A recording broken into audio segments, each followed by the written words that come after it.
Hola,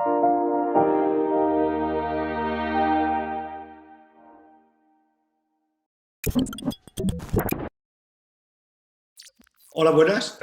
Bienvenidos una vez más al DA Film Festival de Barcelona y en concreto a las jornadas profesionales del DA. En esta ocasión, tanto el festival como las jornadas son en una edición especial y en un formato online. Bienvenidos a los que os habéis conectado, a los debates, a los que vais a ver los debates, y primero quiero agradecer a todos los colaboradores de estas jornadas, que es el ICEC de la Generalitat de Catalunya, el SDE, Europa Creativa Media Catalunya, a la Fundación SGAE, a Catalunya Film Festivals y a los compañeros de viajes de estos debates. Sobre la industria en un estado de alarma, que son el DOCS Barcelona y la Alternativa. Estos debates se celebrarán en varias fases.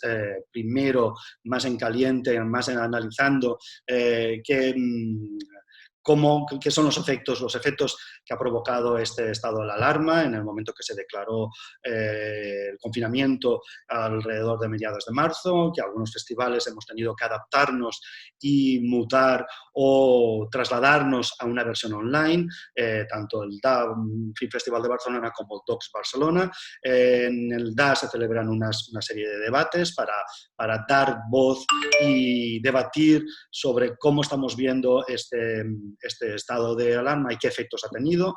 En el DOCS se profundizará y se analizará otros conceptos y otras causas, o analizaremos otros puntos de vista, y después, sobre todo, en la Alternativa Pro, ya tendremos una visión más amplia de varios meses, ya será en noviembre, y permitirá también analizar qué hemos hecho bien, qué hemos hecho mal, cómo nos hemos adaptado, en qué situación estaremos en noviembre y, sobre todo, cómo hemos actuado todos.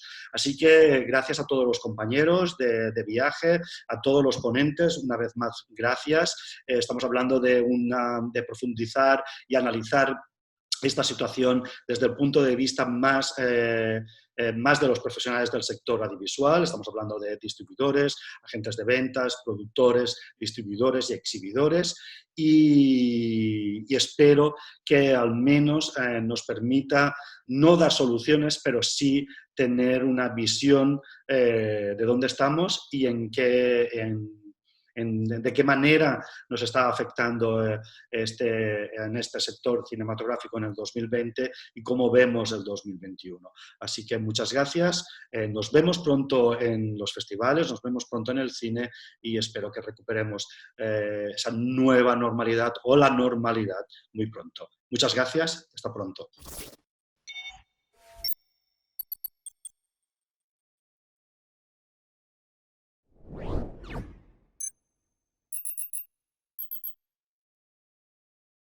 Bueno, ¿cómo estás? Muy bien. ¿Sí? ¿Y de salud? Bien, bien, sí, es recuperado. Sí, sí, ya te conté que bueno, el punto de vista fue un festival que nos dejó a todos contagiados y nada, ya recuperado. O sea, la ventaja fue que lo pillamos muy pronto y los hospitales todavía no estaban, ya estaban bastante colapsados, pero no tanto como después. Y ahora ya recuperado, el otro día me dieron ya el alta laboral, así que ya es legal, esta charla es legal. Una comunidad de cinéfilos unidos por algo más que el cine. Sí, yo siempre pensé que toda comunidad cinéfila moriríamos por contagio de alguna enfermedad sexual y ni siquiera, o sea, nos contagiábamos a 1 metro de distancia, sin ningún tipo de roce. En fin, ¿qué tal vosotros por Hospitalet? Bien, bien, una vida muy, muy virtual, muy, muy burócrata, muy de puertas adentro y de esto. De hecho, yo creo que estamos viviendo la vida como muchos sectores ya esperaban que la viviéramos, que es desde esta especie de caparazón privado del que no salir, ¿no? Y entonces no es nada muy diferente a lo que hubiera imaginado un Jacques Tati o un Luis Buñuel, ¿no? Con El Ángel Exterminador. Entonces, sin tantas galas ni pomposidad, pero ahí estamos. ¿Y el teletrabajo que existe? el teletrabajo existe para mal. No, el teletrabajo es útil a nivel ecológico, es útil a nivel de gestión del tiempo y es muy inútil a nivel de... Bueno, es útil si automatizamos, es decir, si consideramos el trabajo como un conjunto de herramientas para intentar ser efectivos, ¿no? Para transmitir un mensaje muy concreto y que aquello llegue y se ejecuta, como una máquina que ejecuta funciones, pero a partir de ahí todo lo interesante del trabajo, que es lo que no es trabajo, pues queda al margen y esto es muy triste. Sí, sí, anoche leía un artículo que contaba cómo de todos los cientos de estudios y libros sobre teletrabajo, ninguno planteaba la posibilidad de teletrabajo con niños en casa. ¿No? Es decir, que estamos en una situación no prevista. Tendríamos que estar en una especie de arquitectura utópica tipo Fourier, donde los niños tuvieran una función que es la de recoger las basuras, entonces estarían todo el día en la calle y nosotros podríamos teletrabajar aquí. Espera, voy a cerrar esta luz que me está... Te he leído un artículo, Ah, ahora que decías lo de arquitectura, que te he leído un artículo que citas a Van Eyck y toda su arquitectura basada en el espacio lúdico, el espacio compartido por los niños. sí, de hecho, su teoría de los espacios flexibles o de no, por ejemplo, humanizar los espacios lúdicos, a humanizar, antropomorfizar los espacios lúdicos y que utilizaran materiales más ambiguos, geométricos, materiales poco nobles.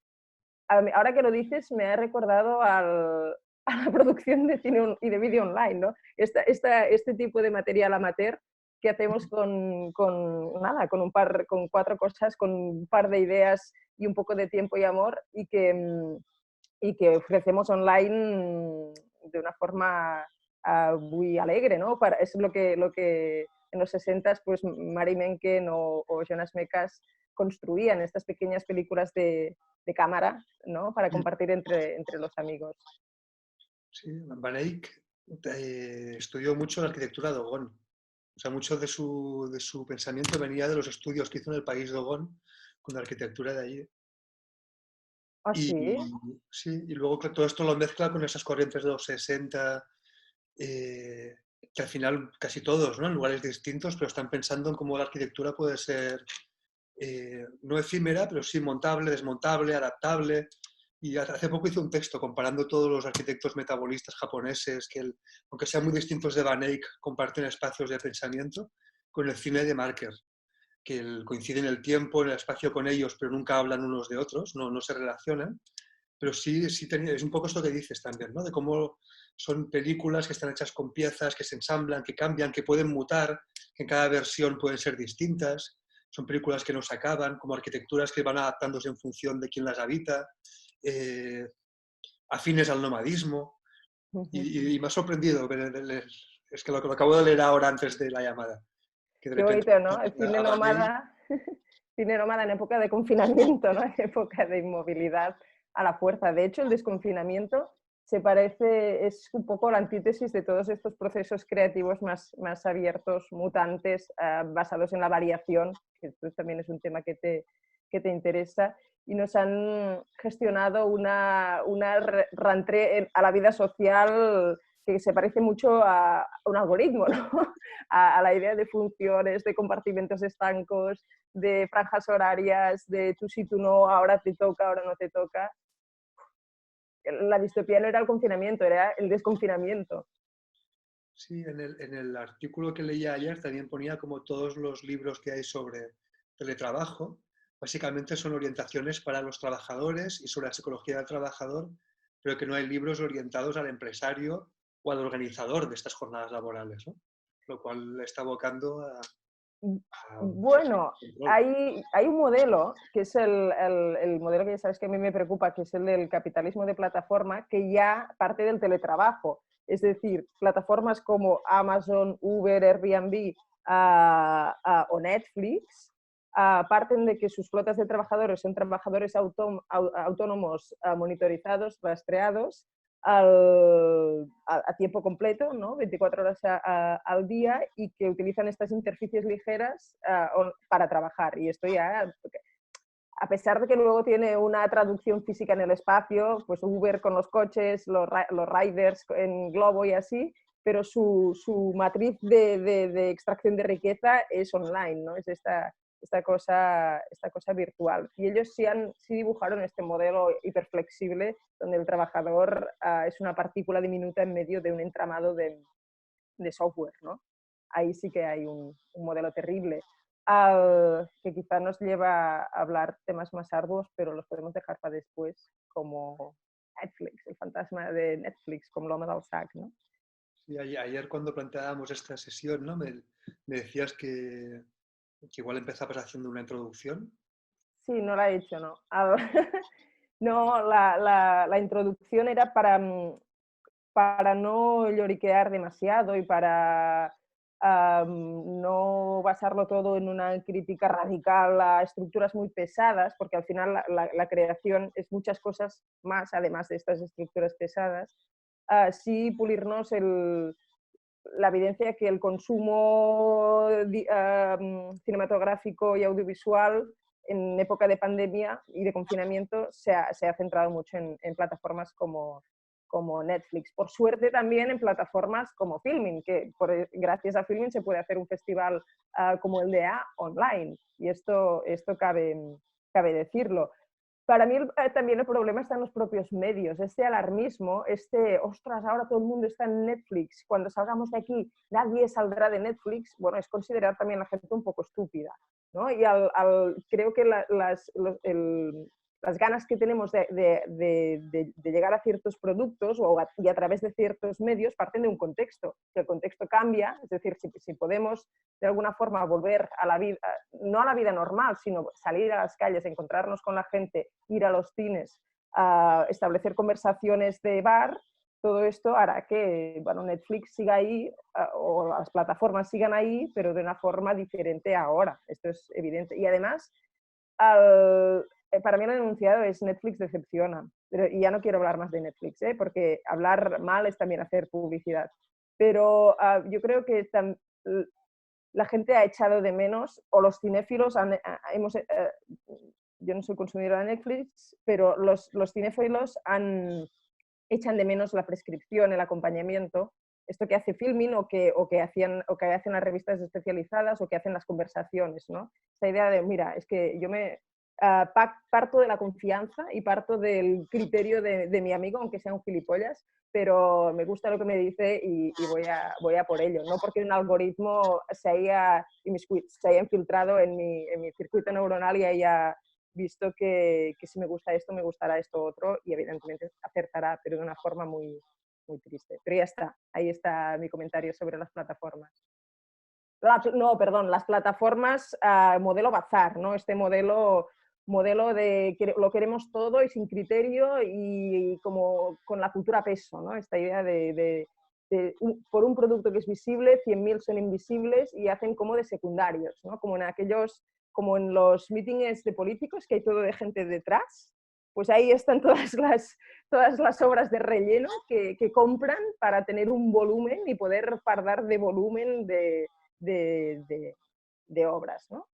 Entonces, este modelo a mí no me interesa demasiado. Habrá gente que le interese, pero a mí no me interesa demasiado. Entonces, creo en las plataformas como prescriptoras y que aman, un poco más vocacionales como Filmin, y espero que haya otras también, que aparezcan muchas otras, y ya está. Sí, en relación a las plataformas creo que hay como varios puntos importantes, ¿no? Uno es que las grandes posibilidades que ofrecen no se están aprovechando, es decir, que uno soñaba con que el día que se pudiera hacer un cine online habría una serie de posibilidades narrativas, poéticas, tecnológicas, creativas, que desde luego no están existiendo. Es más, o sea, es que ni siquiera existe la posibilidad de que haya películas desplegables con notas a pie de página.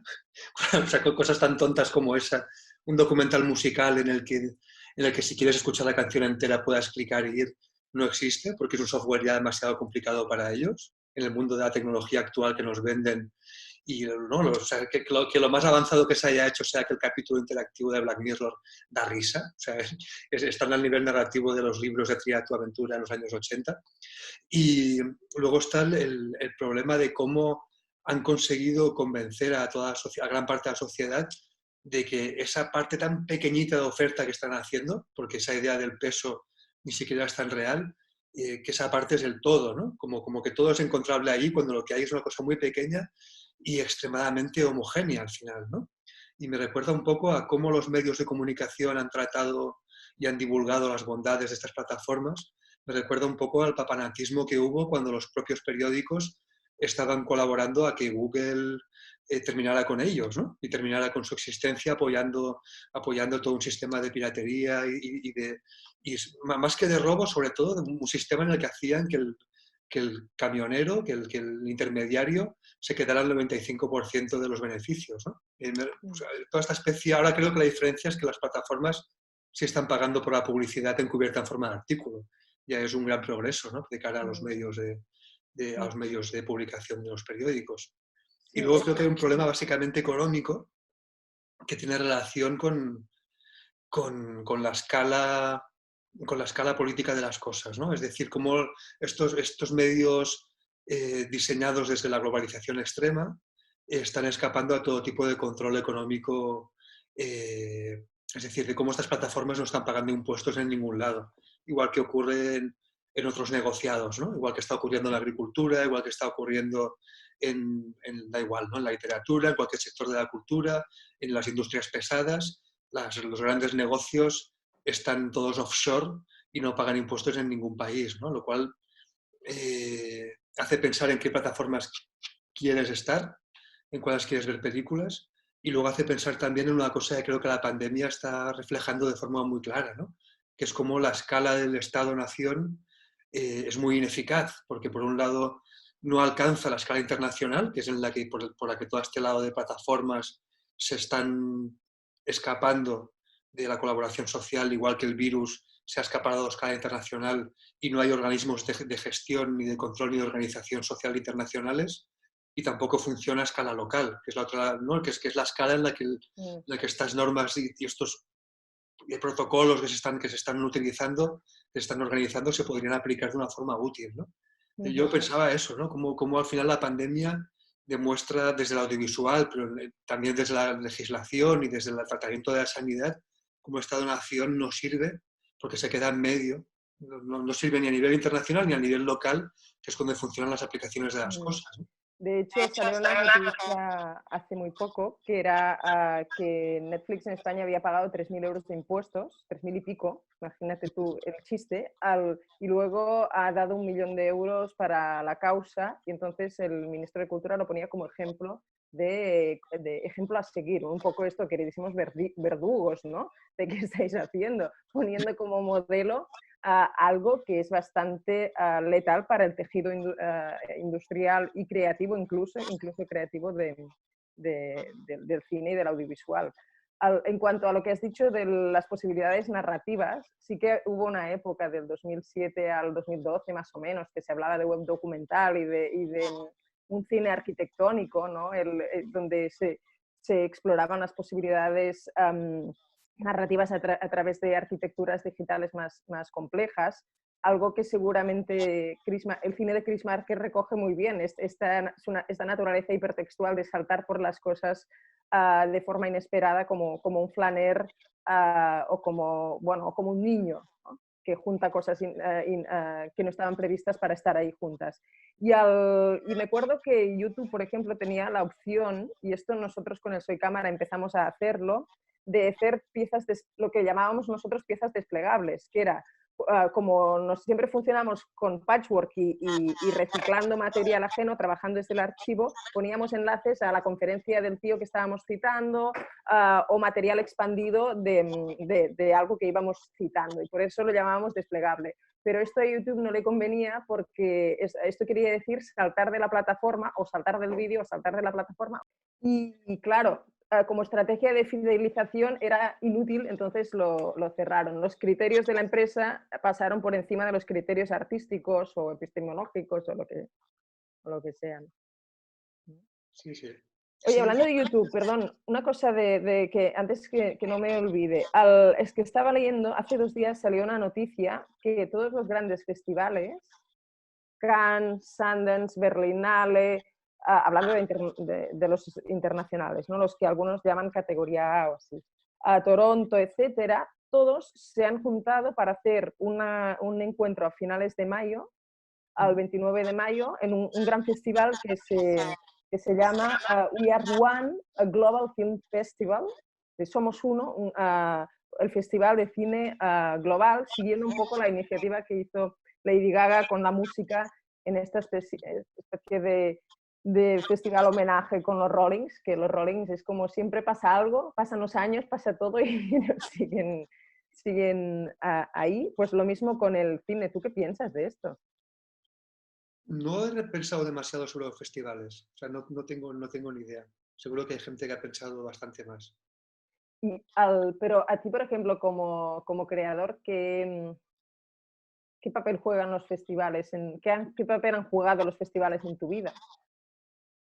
Buah, es que han jugado distintos papeles en función del momento. Claro, Bueno, el punto de vista, digamos que el Festival Punto de Vista ha supuesto un papel muy importante por la salud de muchos, pero entiendo que los festivales son puntales en cuanto a esto, momentos especiales en que la obra cobra un sentido porque se da a ver al público, a una comunidad determinada, entonces hace su vida pública.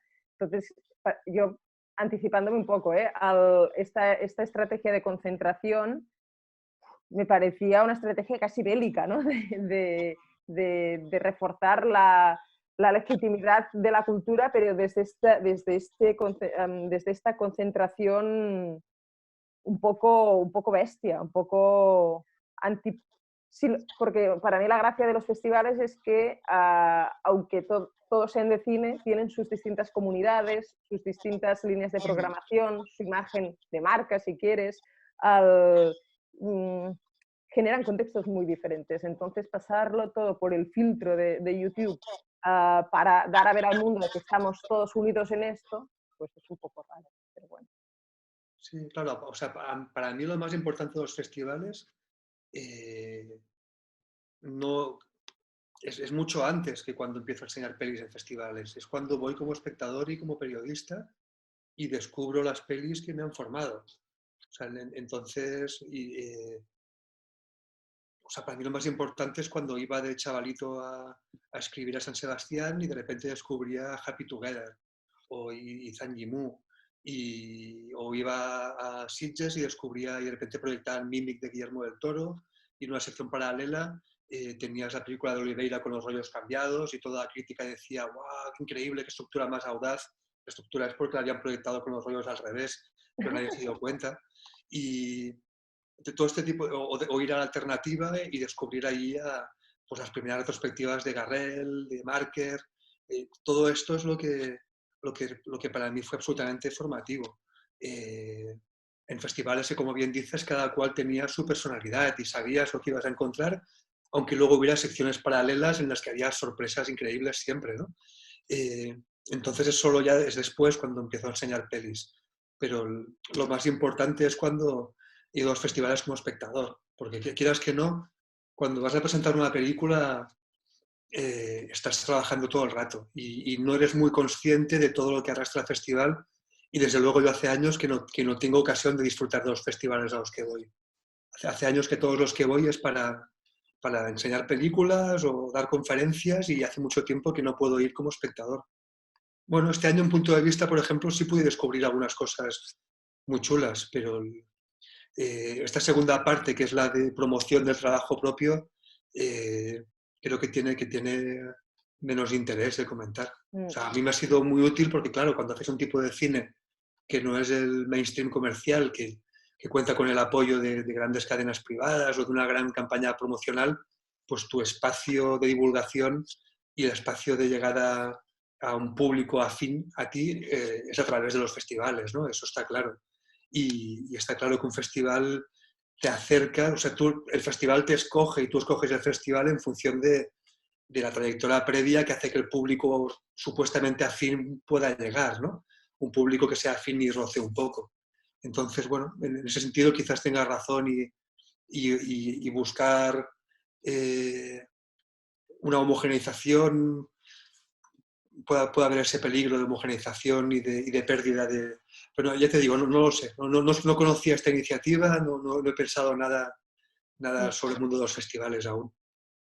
No, a mí es que a mí me sorprende, yo desde el punto de vista de la experiencia, de la aventura, del sentido de la aventura, el festival es un sitio maravilloso, más allá de lo industrial o de la activación de ciertos egos personales, pero en cuanto a los que, digamos, los que estrenan sus películas.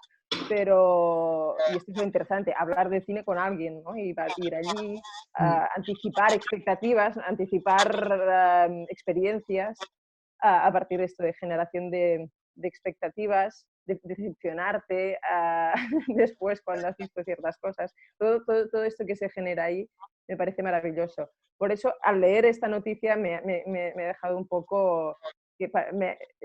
era como algo vintage incluso, ¿no? Me parecía que era algo como de algo post Segunda Guerra Mundial o algo así, ¿no? Tenemos que estar todos unidos porque la cultura se va a pique y ciertamente la cultura se verá muy gravemente perjudicada por todo lo que está pasando, pero estas reacciones, ¿cómo decirlo?, megalómanas incluso, no sé si son la respuesta. Bueno, se ha comparado mucho, ¿no? el concierto de Lady Gaga con el We Are the World, ¿no? Y cómo son modelos que representan por un lado el auge de la televisión y de la MTV en los 80 y el auge del mainstream y de los grandes estadios, o sea, se ha hablado un poco del disparo inaugural de la música y la cultura llevada al mundo del confinamiento y de Internet, pero que en realidad no es inaugural, ¿no? Es una confirmación de un modelo que ya se había impuesto rotundamente antes, ¿no? También se ha hablado mucho de esta pandemia como el sueño húmedo y la fantasía de Bezos, de Netflix, de todo este mundo, pero que en realidad ya se había impuesto antes. O sea, es una especie de confirmación de lo que ya era prácticamente un régimen de monopolio o de oligopolio, ¿no? Ahora que eso de los festivales, me estaba acordando en punto de vista, este año, mientras nos contagiábamos sin saberlo, hablábamos, de por emoción. ejemplo... ¿Cómo? De emoción. De emoción, claro, hablábamos, yo no había vuelto desde el año de que fue el Festival Perdido, desde el año que debía ser el 2011, 12 quizás, que fue el año en el que... Cuando hicimos el funeral. El funeral, que fue una especie de gran fiesta, y lo hablábamos con Josécho Cerdán, que ahora es director de la Filmoteca Española y que en su día era director de Punto de Vista, y nos acordábamos de aquel año en el que las instituciones dejaron de financiar el festival aparentemente quedaba huérfano y muerto, y de repente desde la colectivización, y hablábamos con Josécho de cómo tú, en concreto, organizaste ese festival, que al final fue un festival súper vivo, organizado de forma colectivizada, en el que... Con Elena Oroz, Gonzalo de Pedro, María Dell, la Débora Cañamanes, y había unos cuantos ahí pobres quemando DVDs y contactándoos a todos. Pero el sentido del festival pasa por esta resistencia, esas cajas de resistencia afectiva e intelectual incluso. Fue una gran fiesta, ¿no? Con los conciertos, las películas. De repente, ¿no? Parecía que solo se hacía eso, pero luego de repente empezó a haber retrospectivas de cineastas como Sylvain York. O sea, que lo que parecía algo muy pequeño acabó teniendo una programación muy potente, que ha sido luego bastante fértil, ¿no? Y bueno, y realmente respondía al espíritu de lo que había sido la programación de Punto de Vista hasta ese momento. Por más que se colectivizara, continuaba habiendo una línea. Y no había plan, no había algoritmo, no había una hoja de ruta concreta, ¿no? Había unas ganas y eran suficientes. Y criterio, ¿no, hombre? Y gente haciendo cosas bastante interesantes. ¿Qué más? Respecto a lo de los conciertos, quería poner un ejemplo. Es verdad que en los 80s y luego hubo aquellos principios 90s también, con Queen y tantos otros grupos, estos conciertos humanitaristas, ¿no? De recolectas de dinero para causas a menudo ajenas a los intereses particulares. El Geoff de los Beastie Boys hizo uno para la liberación del Tíbet también. Ha habido varias iniciativas hace poco hubo un concierto, muchos músicos están estrenando en Fortnite, en videojuegos, están estrenando temas o discos o hacen conciertos en espacios meramente virtuales que no están pensados para eso, como es un Fortnite, por ejemplo, leí que el Travis Scott hizo un concierto que aplegó a 27 millones de personas, ¿no?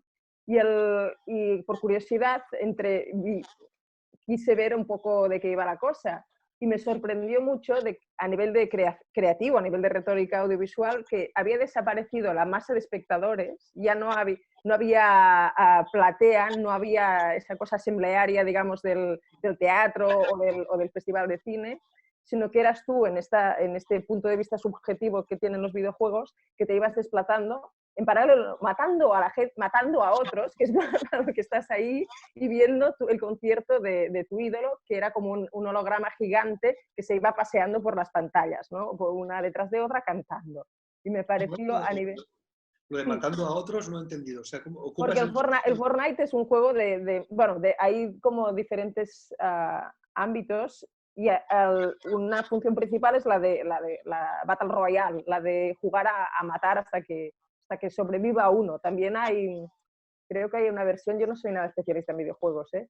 Hay una versión donde desarrollas un trabajo más cooperativo, pero en este caso creo que la idea es Battle Royale, ir a por todas y quedar el último.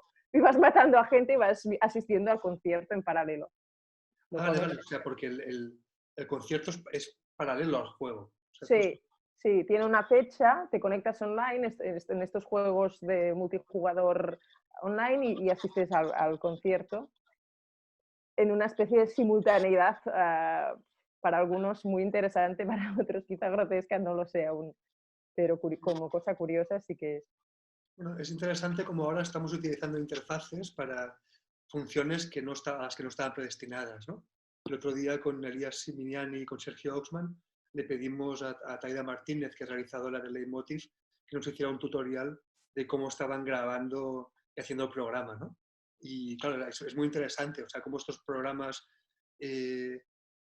están, bueno, qué tipo de resolución tienen, cómo puedes hacer multicámara, registros, bueno, desde la logística de cómo te llega el puro aparato a tu casa, si es que hace falta tener cosas externas, ¿no? Qué mensajero te lo manda, hasta con qué resoluciones grabas.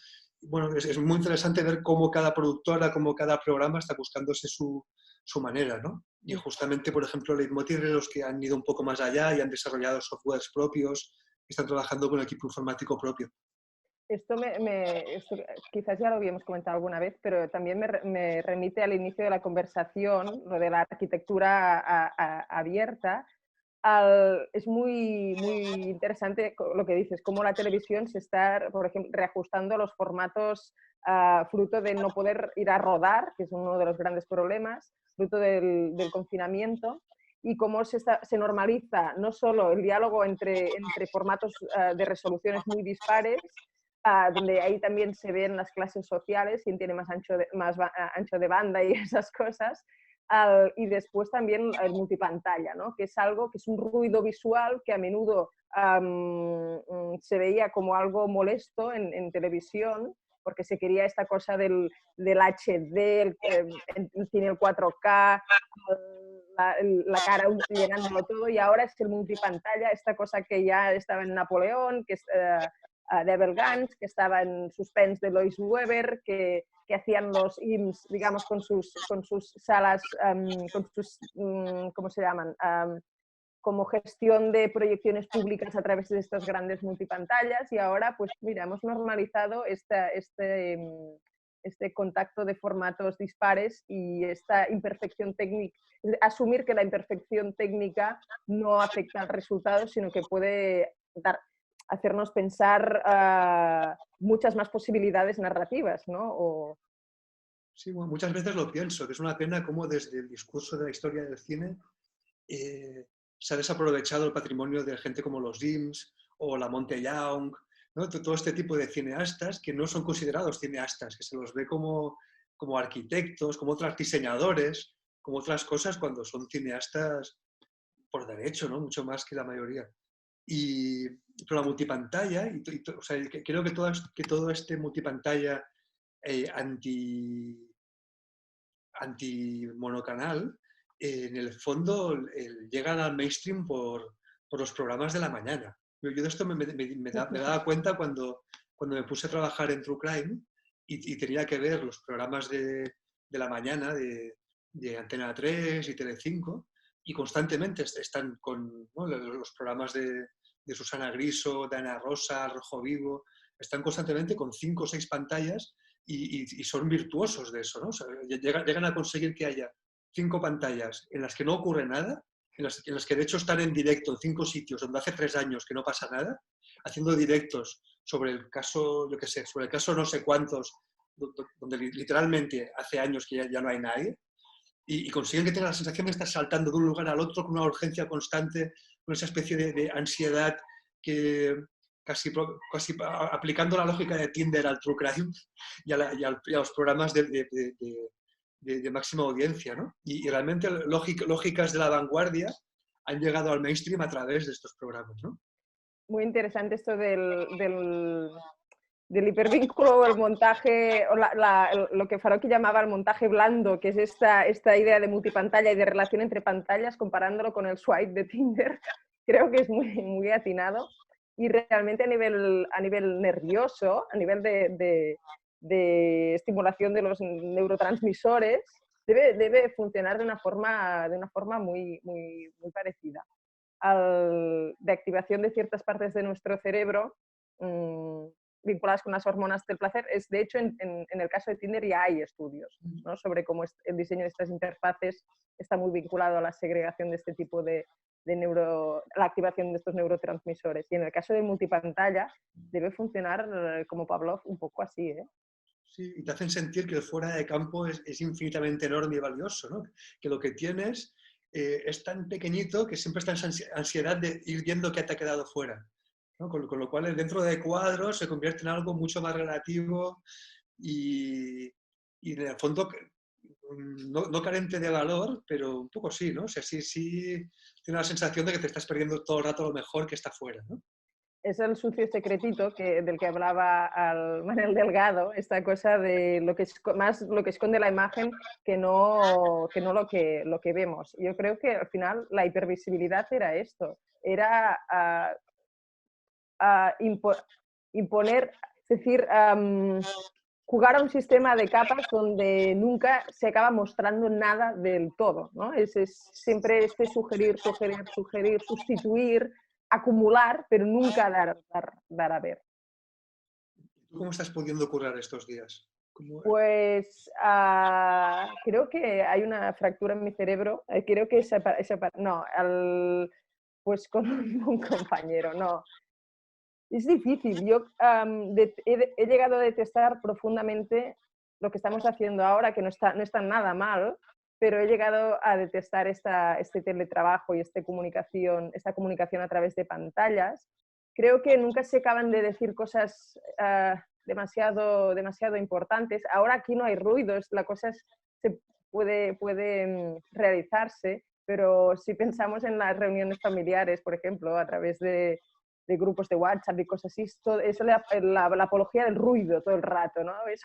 Es como una especie de atropellamiento que dura 1 minuto o 3 y luego se va y te deja con una resaca que no sabes ni qué has dicho, ni quién ha dicho qué, ni qué ha pasado, ni si están bien o no. Hay como una distancia que convierte el rostro de los otros en una abstracción y que hace que siempre estés con el protocolo de comentando los mecanismos técnicos que te permitirán llegar a decir algo, ¿no? Y por eso es como muy obsceno este medio, porque nunca llegas, siempre te estás preocupándote por el medio de las narices.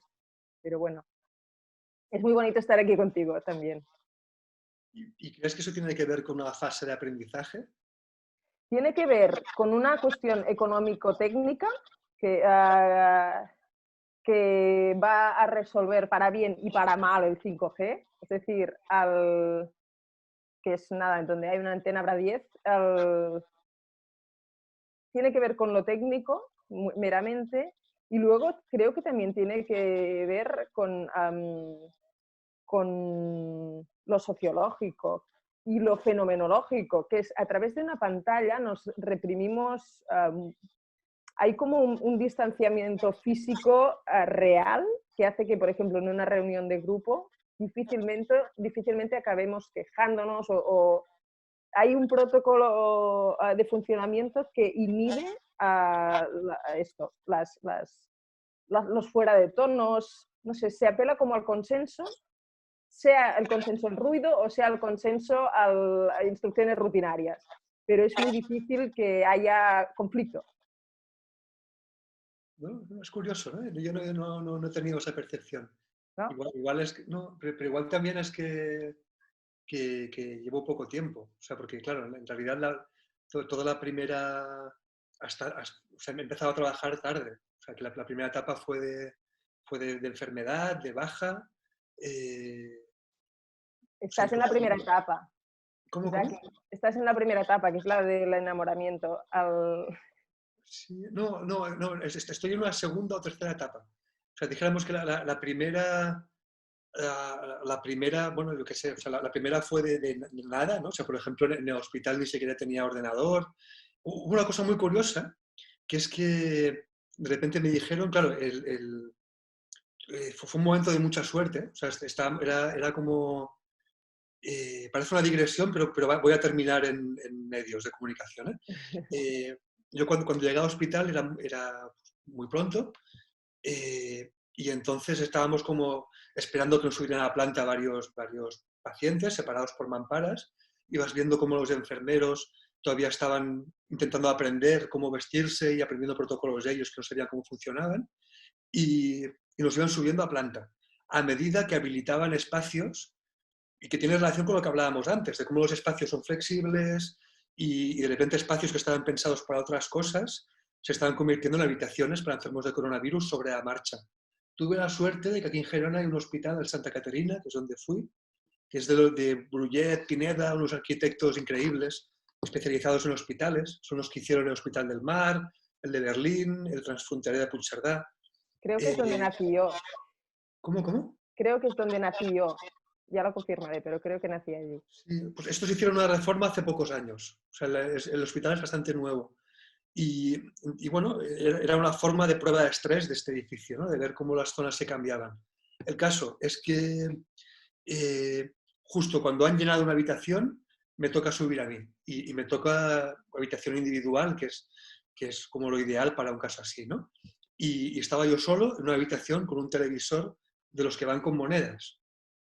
Y me dijeron, estamos haciendo una cosa, que es que los enfermos de coronavirus, como no tenéis ninguna visita, tenéis televisión gratis. Lo puedes enchufar sin monedas. Tenéis una botella gratis de agua al día y la televisión gratis. Y era como una especie de...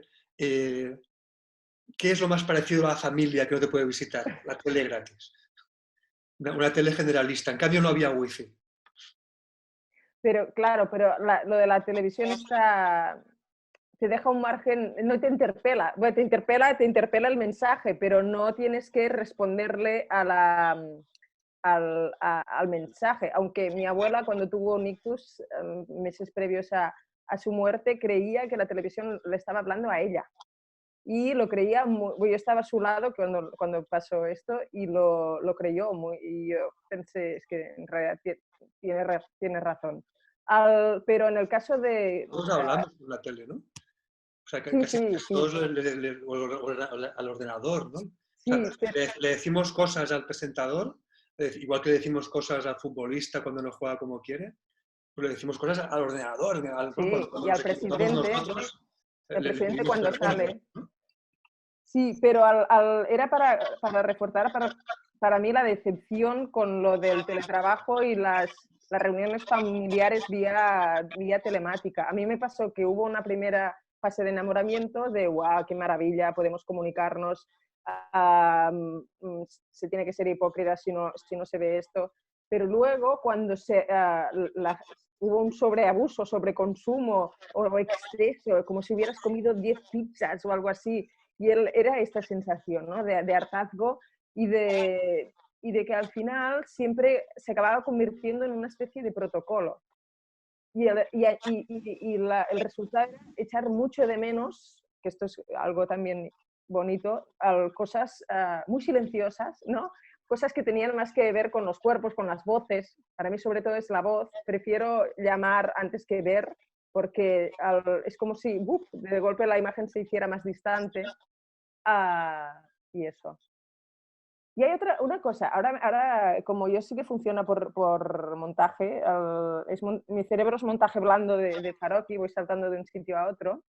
Hablando de imagen y representación he pensado mucho a raíz de Casa de Nadie, el documental que hice, y algunas piezas que has hecho tú, sobre todo aquellas pequeñas piezas, ¿te acuerdas? Con poemas de Ferraté sobre la representación del cuerpo de la gente mayor, ¿no?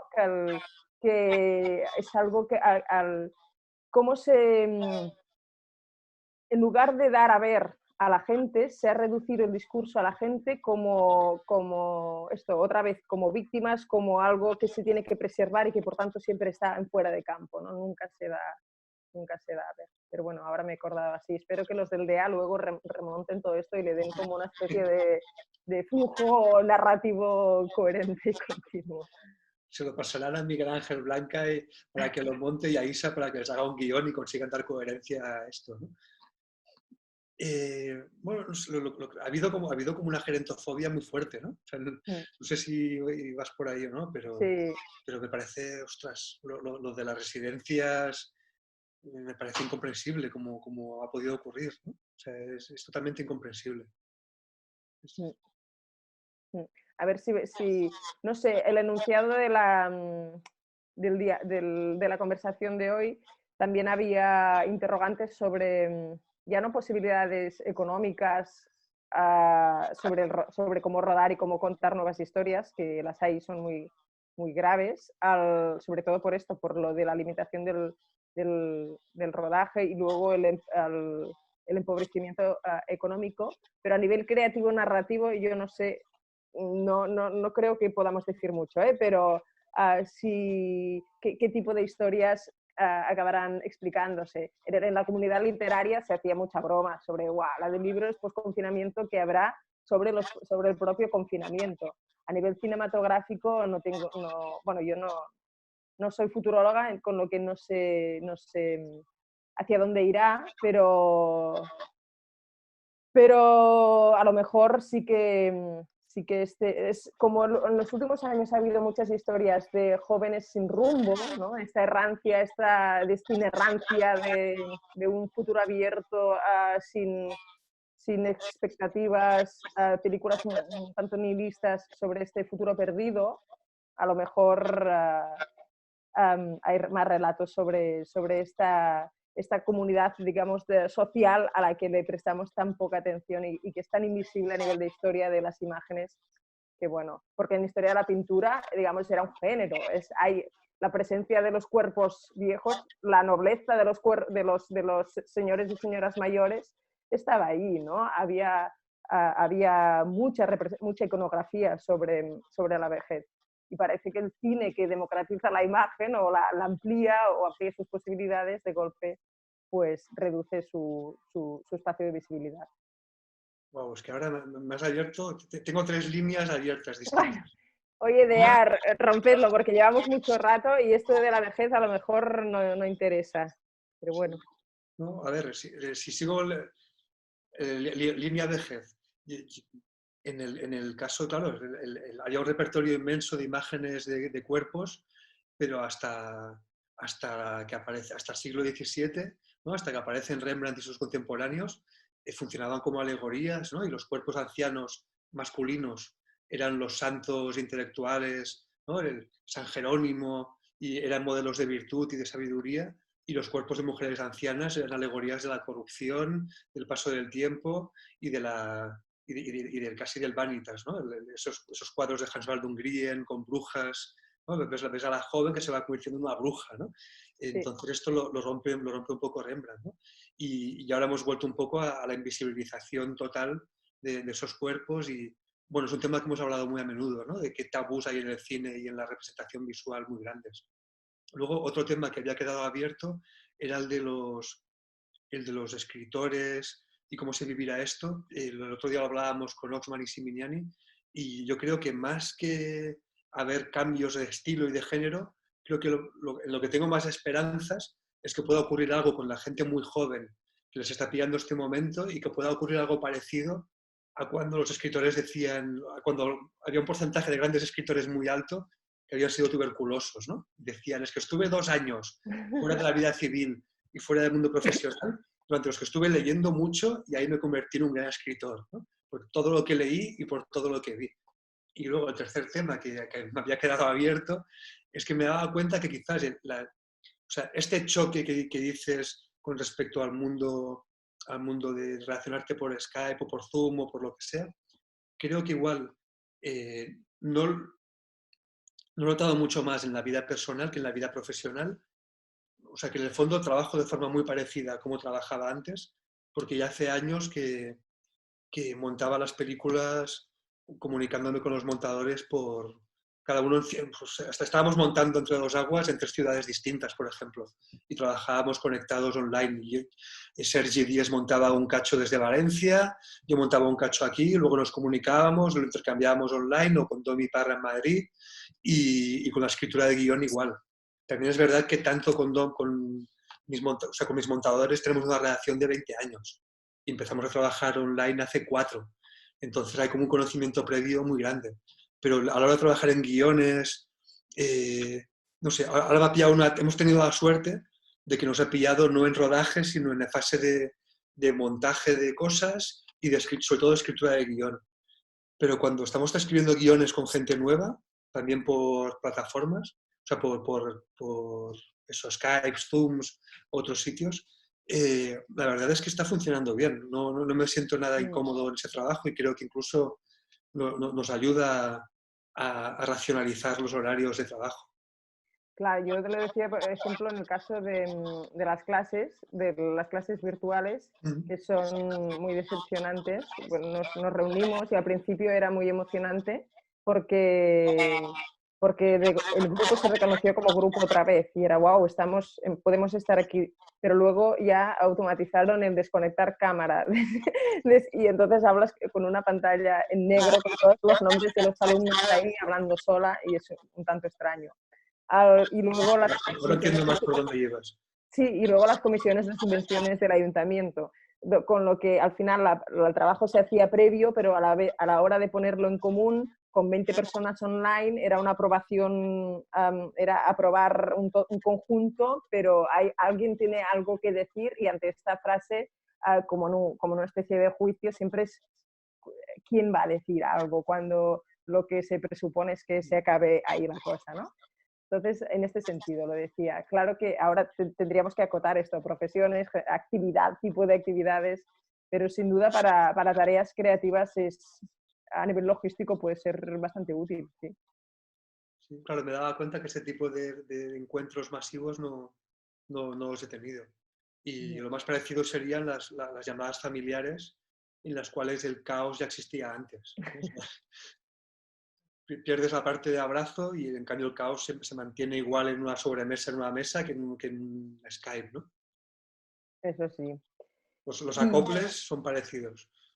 Oye, que estamos un poco agotando el tiempo. Podríamos hacer como A ver, ¿qué hemos hablado? De los oligopolios, del capitalismo de plataforma, de Netflix, de la arquitectura abierta y de estos procesos creativos nuevos que aparecen ante una situación de limitaciones, ¿no? de situación de limitación de maniobra y también económica, quieras que no. Hemos hablado de nuevos formatos y nuevos lenguajes, hemos hablado de salud, de la representación de los cuerpos, del obsceno, del fuera de campo. Bueno, no está mal, ¿no? Sí, falta hablar, por ejemplo, de los rodajes, de la producción, ¿no? Me decían que, bueno, por todos lados llega, ¿no? De cómo es muy significativo de cómo lo queremos todo a la vez, ¿no? De cómo queremos que alguien proteja nuestra salud y al mismo tiempo queremos que nos dejen trabajar desde ya y seguir a la calle ya, ¿no? Y ocurra lo que ocurra, vamos a criticar las decisiones que tomen los demás. Y lo pensaba en el sentido de que al principio hubo una gran presión para que no hubiera confinamientos y siguiera produciendo en todos los ámbitos de la sociedad. Y como ahora, por ejemplo, me llega que está habiendo grandes presiones para poder empezar a rodar cuanto antes, ¿no? Y me decían que hoy, en concreto, bueno, hoy, esto como no es en directo, hoy 1 de mayo, se está rodando la primera publicidad en Madrid, ¿no? Curioso, 1 de mayo, ¿eh? Sí, no, el día 1 de mayo como la vuelta de la publicidad, de los rodajes publicitarios. En nuestro caso, por ejemplo, tenemos previsto un rodaje para octubre, con lo cual, dentro de todo, tenemos la suerte de que no nos está ocurriendo ahora. Hacer un rodaje con protocolos que están cambiando cada día y cada semana, como es inevitable, ¿no? Seguramente. Entonces, bueno, habrá que ver qué ocurre en estos rodajes que son tan distintos, y posiblemente ocurrirá lo mismo que está ocurriendo con los protocolos sanitarios aplicados a las ciudades, en el sentido de que ha habido protocolos pensados por ciudadanos de clase media alta que viven en capitales como Barcelona y Madrid, aplicándose estos protocolos en Gerona o en Vidreras o en pueblos súper pequeños de las islas, ¿no? Y seguramente ocurrirá con protocolos pensados para rodajes de estándares de un tipo de producción de cine de ficción muy estandarizado. Ese mismo tipo de ley intentará aplicarse a todo tipo de rodajes, ¿no? Habrá que ver si se consigue hilar más fino, ¿no? Totalmente. Esto ahora estaba haciendo un Soy Cámara de los últimos que nos quedan. Este es el último año del proyecto, del Soy Cámara, después de 10 años trabajando con en el proyecto del CSSB, y grabé a mis alumnos releyendo el contrato social de Rousseau y los estoy montando con material etnográfico hallado en las redes, fruto del confinamiento. Y entonces, claro, Rousseau habla mucho del poder abstracto y de cómo es muy fácil que cuanto más lejos de la gente está el poder, más abstracto deviene y más riesgo hay de que se convierta en algo tiránico, ¿no? Incluso, esto ya lo añado yo, irreal, porque es imposible que algo que es útil para un modelo más general lo sea para un pueblo. Y Rousseau alega de que la democracia se ve reforzada cuando la gestión es más local, ¿no? Cuando es él lo llama territorializada. Entonces, ahí sí que se debería encontrar flexibilidad en la ley, ¿no? La ley regular y gestionar, digamos, la movilidad pública tiene que poder adecuarse a las excepciones o a las adaptaciones o a la gestión local, porque al final los que van a gestionar el desconfinamiento y la vuelta a unas ciertas rutinas son los gobiernos locales y son los que deberían poder controlar esto. En Barcelona, por ejemplo, una de las medidas a favor de la industria del cine y de los rodajes es eximir de los presupuestos de rodaje a los rodajes que se empiecen a activar. Son los únicos que yo he visto que han mencionado el caso de los rodajes. En el caso español, que yo pensaba que ya había salido el paquete de medidas, aún no ha salido y se presupone que es el 5 de mayo que saldrá algo. En el caso de la Generalitat, son medidas más generales y más vinculadas al crédito, a flexibilizar las subvenciones que ya existen y a crear unos paquetes de 13 millones de ayudas a paliar el impacto del coronavirus en la cultura en general. Pero no se especifica, sigue habiendo esta percepción de lo abstracto, lo general, que no se sabe cómo va a aterrizar, ¿no? Cómo va. Claro, luego es fascinante que todo esto ocurra con la gestión de un ministro de Cultura que no tiene ni idea de nada, ¿no? Es decir, esa idea de que cualquier hombre de partido puede hacerse cargo de un ministerio de Cultura porque la cultura al final no importa nada a la sociedad y no tiene un correlato en los votos. Y piensan, bueno, lo ponemos a alguien que no sabe nada de nada y ya aprenderá durante el próximo año y medio, 2 años que dure la legislatura, ¿no? Y le estalla la pandemia cuando no conoce a nadie, no tiene ni idea de ningún sector y entonces deja un sector que representa el 4% del PIB nacional, lo deja absolutamente desprotegido y en bragas, ¿no? Bueno, y con la vergüenza de usar el cine, ¿no? Orson Welles, para decir primero la vida, después el cine. Aquí podríamos hacer toda una teoría filosófica del manoseo y el uso pernicioso de las citas, ¿no? Siendo los dos, tú y yo estamos muy a favor de las citas, del archivo y de y de rehusar y dialogar con los otros, vivos o muertos, y ahí está el ministro de Cultura usando a Orson Welles para eximir su responsabilidad para con el sector cultural. Parece un chiste incluso. Sí, bueno, es el tipo de citas de las que uno comprende la magnitud cuando las aplica a otros ámbitos, ¿no? Primero la vida, después la agricultura. Primero la vida, después la industria. Primero la vida, después el deporte. Primero la vida, después la sanidad. Primero, como si no formaran parte de la vida, ¿no? Como Claro. si... Ahora cuando vengan Miguel Ángel y mi hijo les diré, primero la vida, después vosotros, ¿no? Ya. Sí, sí.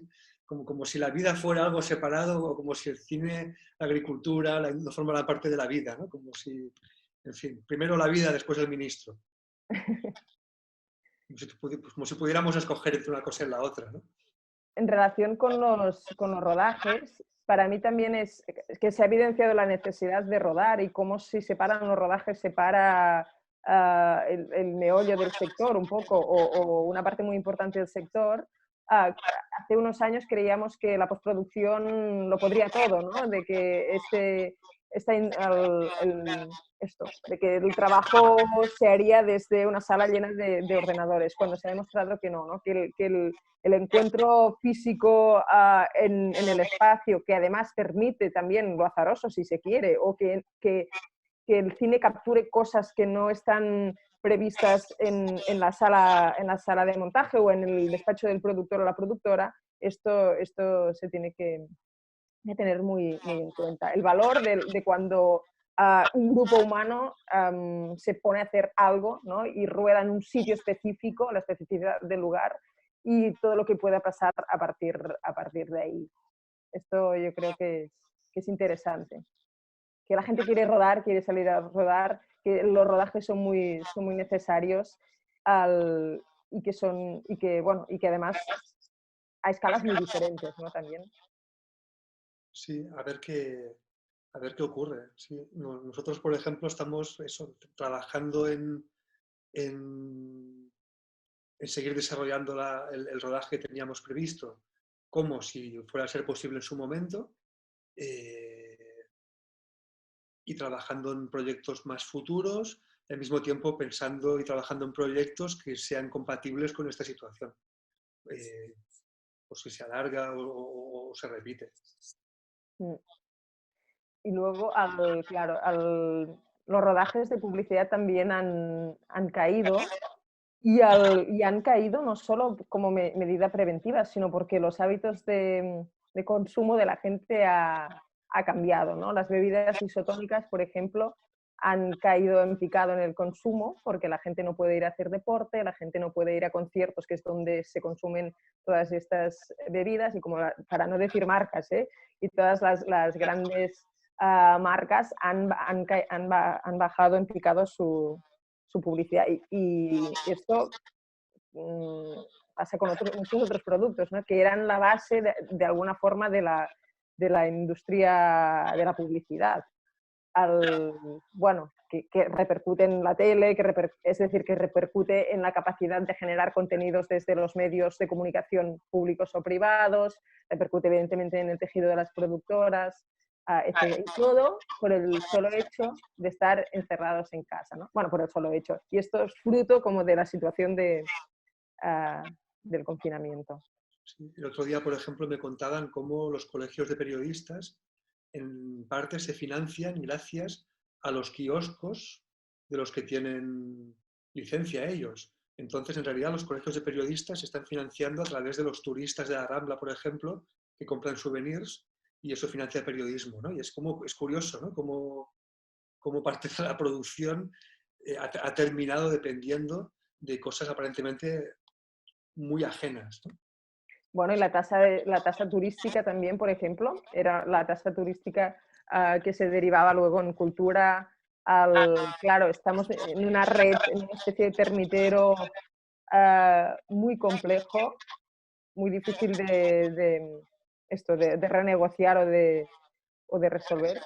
Sí, porque todo esto era sin que fuera necesario, ¿no? Era porque justamente el valor del contenido periodístico o el valor del contenido audiovisual había sido desposeído de su valor de mercado, ¿no? Había sido expropiado, dijéramos, por los intermediarios. Con lo cual, al final, terminas teniendo que que sufragarlo viviendo eso de formas muy extrañas, ¿no? Dependiendo en el fondo de caprichos y de limosnas ajenas, ¿no? O sea, igual es que hay que volver a revalorizar y reapropiarse del valor del contenido de las noticias, de la producción audiovisual, de las películas, de los libros y de la música, del teatro, ¿no?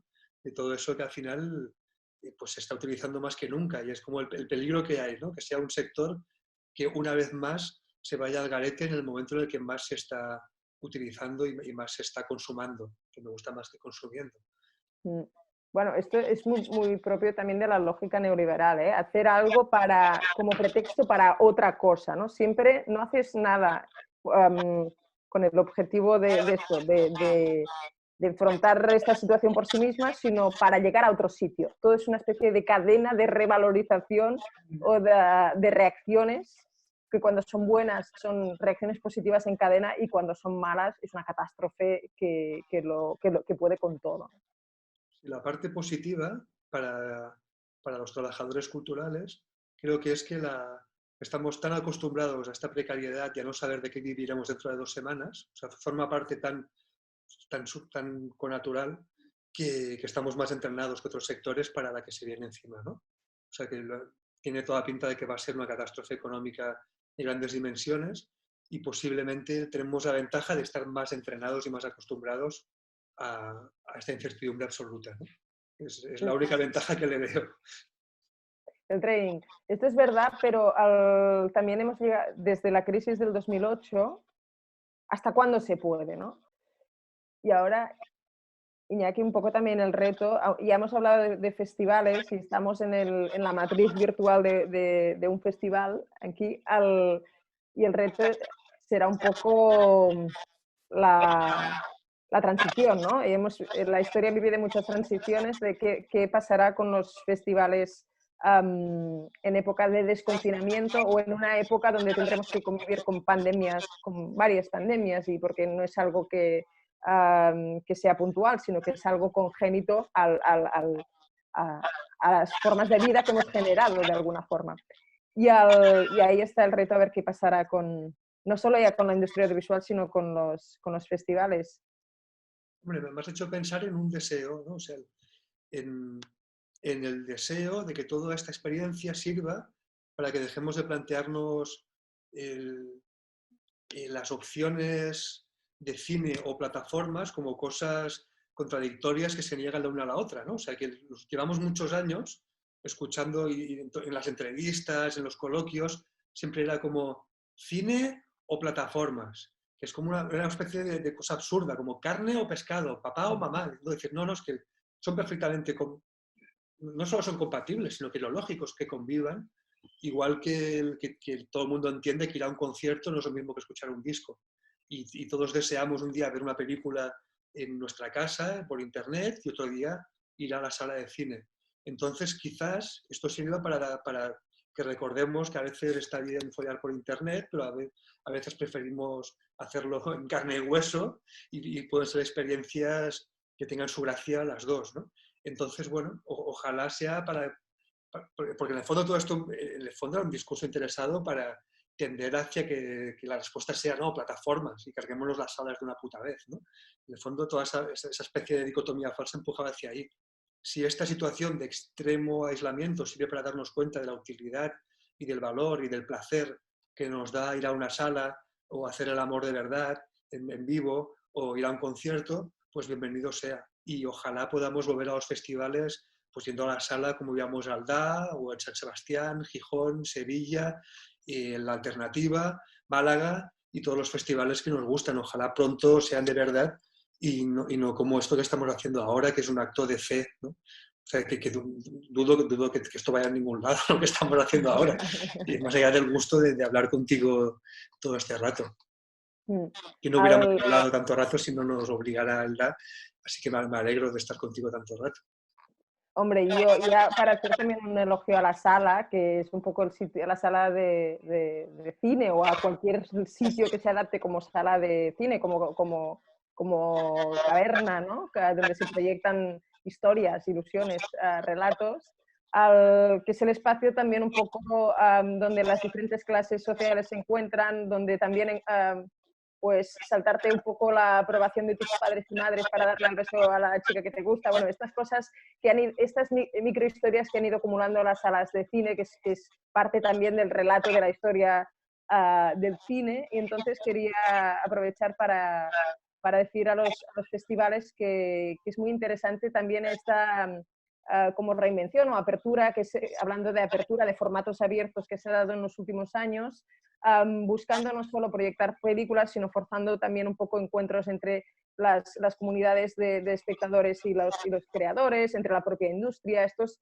espacios de reunión, asamblearios, donde pasan cosas más allá de las experiencias onírico-simbólicas o las que sean que tenemos en las salas, ¿no? Como espacio de reunión, de encuentro. Esto sí que, clandestino o no clandestino, quizás a lo mejor también hacer algunos encuentros clandestinos, incorporar estos encuentros que no están en el catálogo podría ser algo bonito, que es algo que hicimos en Punto de Vista y que dio su resultado.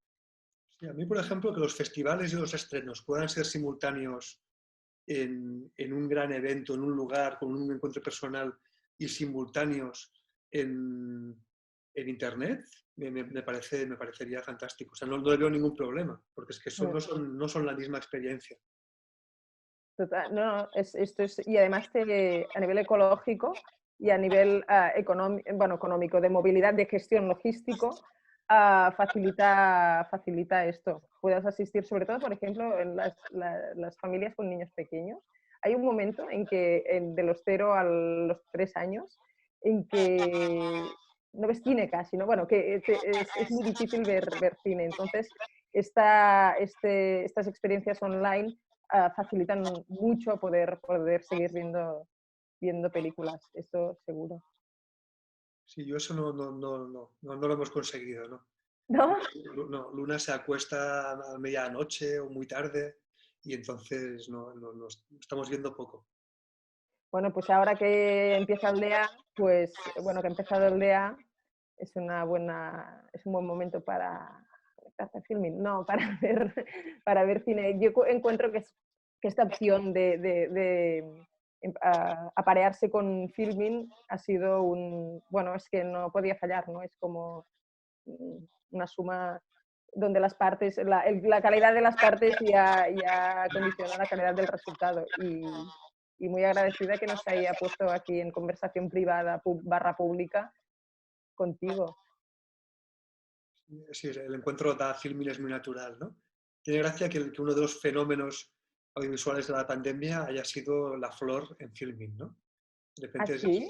sí, es esa película Sí, marciana de que 13 horas de se llenar. negaba que se viera fuera de las salas de cine.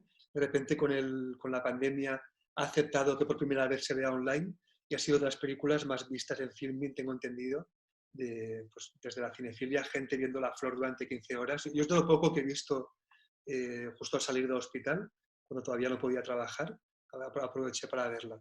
Y bueno, ha sido una experiencia que sí tenía mucho sentido. Que bueno, antes del confinamiento se hablaba del binge watching, ¿no? El empacho de series. Ahora te has empachado de La Flor, ¿no? Pues te puedes empachar de... Sí, sí, de una película infinita.